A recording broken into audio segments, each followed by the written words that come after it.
Hello, welcome back.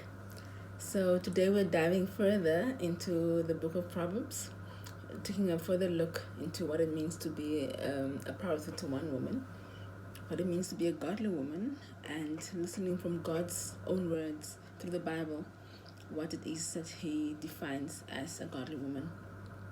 So, today we're moving on to verses 11 and 12. We're going to do them together because they are a bit interlinked.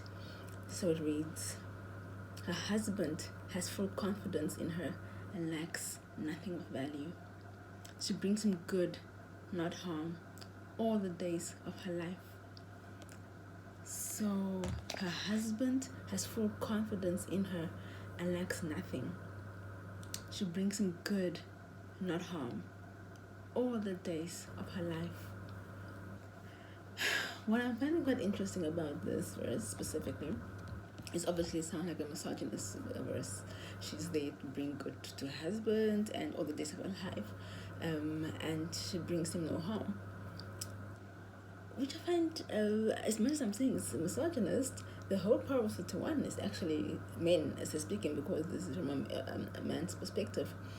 And this is something we celebrate a lot in the Christian culture, Proverbs 31, which is said in the words of men.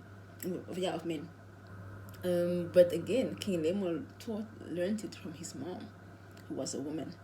So it's interesting for me to see the dynamics of that bringing value to your husband and bringing him good all the days of your life, being virtuous, making sure he lacks nothing, making sure that you are worth more than rubies. So it's making me wonder whether a Proverbs 31 woman is a woman that's been described for her husband. That is being described for her husband. Like I said, I was reading the book of Esther, and Esther who brought good to her husband and to her family and to her people as well. So sometimes the husband might be representative of not just the man that you married to, a specific man, but even to your community, to your people that you have, to the surrounding that you're in, your colleagues, your family, immediate, extended, as well as your community. So wherever you're placed, what you're married to, and bringing that good value and being good to it, making sure it lacks nothing. This is the way Esther did, and though she was able to do it for her husband, she was able to extend it to her community and to her people, the Jews as well, who were to be killed. And I remember her uncle Mordecai actually said, "What if you are called for a time such as this?" And what all that means individually for all of us, because if for your people you're called for a time such as this, for your husband, your people, your husband, have full confidence in you as a woman. They lack nothing of value. You bring them good, not harm, all the days of your life. So no gossiping against your husband, no giving him a bad reputation within the society by talking bad about him. Not, giving him what is this thing where you give no confidence by bringing him down and shaming him and making him feel shame. Wow. So you're a virtuous woman worth more than rubies. You bring your husband full confidence and good value. He will lack nothing all the days of your life. You do not grow weary of doing that, because that is who you are. As a Proverbs 31 woman, as a godly woman, it's who you are. By your existence, by what you are, by just existing. You're all the same. Virtuous, valor, worth more than rubies. Bringing confidence to your husband and even a marriage to the people around you, your children. Having them lack nothing. I love it.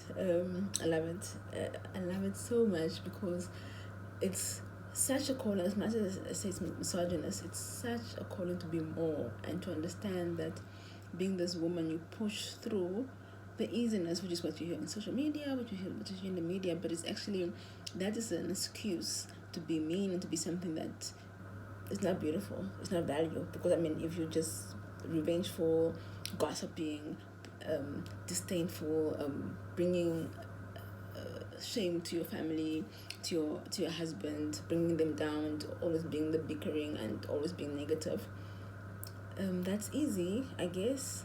But what does it really, what are you, what defines you in that concept of just being bitter? Meanwhile, God says he defines you by being virtuous, by being full of valor, being worth more than rubies, bringing confidence to your husband, making sure he lacks nothing all the days of your life. That is just by your existence, that is who you are. By your existence, you have no time for any of that rubbish, because you bring confidence to your husband. Imagine a husband who is confident in his wife. Just imagine, what wife is that? Like, what wife is that where the husband walks and he's confident in her, knowing that she brings him good, no harm, confident in her. Imagine that woman. Imagine her. Is this Queen Cleopatra? I don't even know who Cleopatra is. I know who Esther is. She's in the Bible. I've read about her. Imagine her just standing proud, confident, virtuous, worth more than rubies, and bringing not with the pride and arrogance, but exuding enough such that the husband can be confident and trust that the person who's next to him, he can trust her with everything, with his whole life. He can trust her with any situation. He knows that whatever she brings is good. She will never bring harm all the days of her life, no matter in what situation she is in. He can trust that the person standing next to him is someone that is going to bring him good. I'm excited. I'm excited beyond excited. I'm excited to become that wife. I'm excited to be that wife. I'm excited to embrace that, because I feel like if you're born again and you're a child of God, he has put that already in you. And it's about becoming and unveiling and activating. I'm excited to activate the Proverbs 31 woman in you. So I'm very blessed by the scripture. I'm actually now moving on to Job, with Esther. So I'm blessed. So I'm learning, that sacrifice that Job did, about losing his kids and saying, still having faith in God, still trusting God. And as I learn how to be a Proverbs 31 woman, and I'm seeing now the journey of Job, to say it's not always going to be easy. You might lose a lot of stuff. You might lose your wealth, your kids, your skin, might be sick. But in all that, trust that God is always with you. He gives and he takes. And he blesses. So no matter what, with the finances, with the kids, with the family, God will always provide. He'll always be there. So that excites me, and it gives me so much joy, and it gives me so much peace. And it inspires me. It inspires me because I know that I'm on a journey of righteousness. I'm on a journey that pleases God. I'm on a journey that bears good fruit. So I'm very excited for more. Very excited for more. I'm almost speechless. And for the becoming, for the activation. Okay, so we'll continue the next ones in a different session, but God bless, virtuous woman who brings confidence and good with no harm to all those around her. God is good.